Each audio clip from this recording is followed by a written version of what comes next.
Today, I'm going to walk you through how to change the language in Adobe Acrobat, whether you're using Windows or a Mac. If you've ever struggled with an interface that wasn't in your preferred language, you know how frustrating it can be trying to locate tools or follow instructions. By the end of this tutorial, you'll be able to confidently set Acrobat to show up in the language that feels most comfortable to you, making your workflow smoother and more intuitive every time you launch the app. Let's dive right in. First things first. Open up Adobe Acrobat on your computer. It doesn't matter if you're using Windows or Mac OS, the process is almost identical, just with a slight difference in the menu labels. Take a moment to make sure you've closed any important documents, since changing settings requires restarting the program later. Once Acrobat is open, you'll need to access the Preferences menu. On a Windows computer, head up to the Edit menu at the top of your screen, then scroll down and select Preferences. For those on a Mac, click on Acrobat in the top left corner and choose Preferences from that dropdown. This menu is like the command center for Acrobat.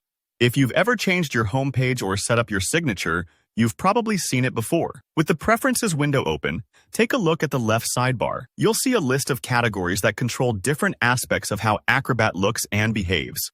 Find and click on the one labeled Language. It should be pretty straightforward, but if you're scrolling and can't see it immediately, don't worry. Sometimes the sidebar's collapsed and you need to expand it a bit. Now, you're in the right section. Under Application Language, you'll notice a drop-down menu. This is where the magic happens. The drop-down will either display your current language or give you the option to pick another. If your language appears in the list, simply click it. Some installations also offer a choice called Choose at Application Startup. This option is great if you switch between languages for work, like opening Acrobat in French some days and English on others. Just select your choice here, depending on what works best for you. Once you've picked your preferred language, go ahead and click OK at the bottom. The Preferences window will close, but keep in mind, the interface won't change immediately. Acrobat needs a fresh start to apply your new settings, so the next step is to close out of the program entirely, and then restart it. This part only takes a few moments, but it's important.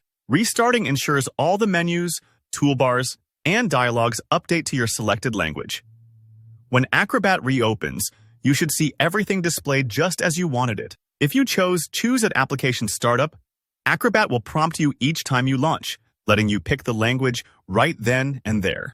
And that's it. You're now set up to work in Adobe Acrobat with whichever language supports your workflow best. If your menus still look unchanged after restarting, double-check you selected the right language in Preferences, and make sure your installation includes the language packs, which is usually the case with modern versions. If you found this tutorial helpful, do give it a thumbs up, and feel free to drop a comment below if you have any questions or run into any issues. I'd love to help you out. Don't forget to subscribe for more easy, practical guides to get the most out of your software. Thanks for watching, and see you next time.